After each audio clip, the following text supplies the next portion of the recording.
Today we are doing exercise 12.2 class 6 maths NCERT. In this first question you can see it is given determine if the following are in proportion or not.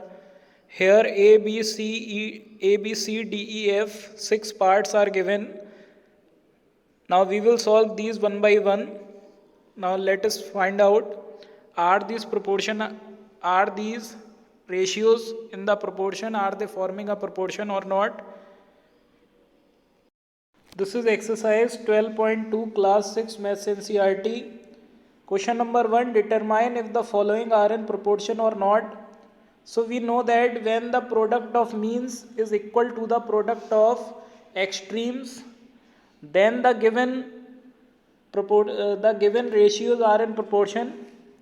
First of all, we will find the product of means. So here the second term and the third term is the mean. So 45 multiply 40. These two terms are the means. This is mean and this is mean term. And this is extreme terms. Here you can see green for extreme and red for mean. So here you can see 45 into 40. So answer is 1800. Now we will find product of extremes. Now the extreme terms are first and fourth. So we will multiply 15 and 120. Now you can see this is also 1800. So yes, now you can see product of means and product of extremes are same.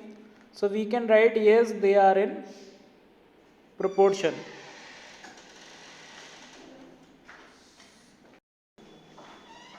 Now this is first B part.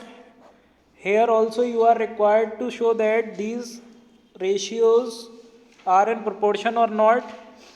So first of all we will identify the means terms and the extreme terms.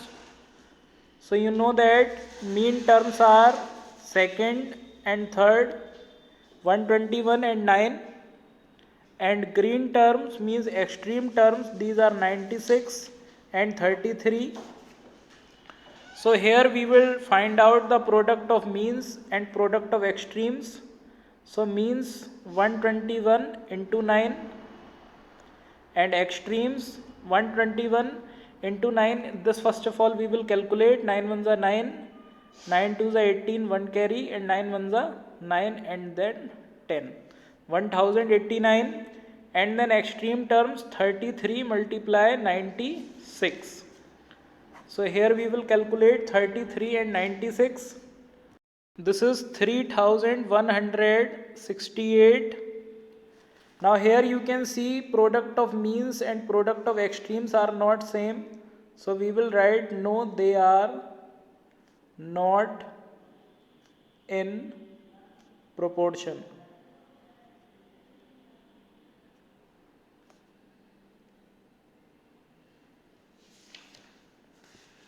So here you can see mean terms are 28 and 36. So for finding the product of means, we will write 28 multiply 36.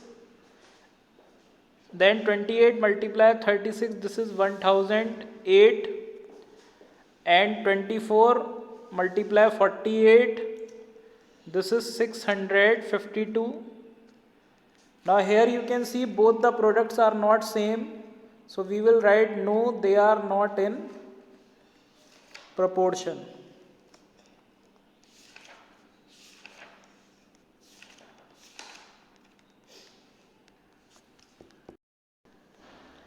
Now do left parts yourself. left parts of first D question, E and F you are required to do yourself according to as we have solved A, B and C. Now this is question number 2 of the same exercise 12.2. Question number 2, write the following as true or false. We are required to check whether the statements are true or false by the same rule as we have applied in question number 1. Product of extremes should be equal to product of means, then it is true, otherwise it is false if the product of extreme and product of means are not equal. Now here in the question number 2 of exercise 12.2, you are required to write this is true or false. So again here we will find out according to question number 1, first of all product of means and the product of extremes. So means are 20 and 24 and then extremes are 30 and 16. So here first of all we will find the product of means and then we will find the product of extremes. So means are 24, that is 24 and 20. When we multiply what we got 480 and extremes are 16 and 30. Then here again it is 480. Now you can see the product of means is equal to the product of extremes. So it is true. If it is not equal then it is false. Now here you can see this is second B part 21, 6, 35 and 10. Now here mean terms are 35 and 6 and extreme terms are 10 and 21. Now we will calculate means, product of means, then 6 into 35. This will be 210 and then 21 into 10. So here you can see it is again 210. Now product of means is equal to the product of extremes. That's why it is also true. Now this is C part of second question 12 ratio 18 proportion 28 ratio 12. Now here first of all mean terms are 28 and 18 and extreme terms are 12 and 12. Now let us find out the product first. Product of means 18 multiply 28. Then here this is 504 and extremes 12 into 12, then you can see this is 144. Now both the product of means and extremes are not same, so it is false.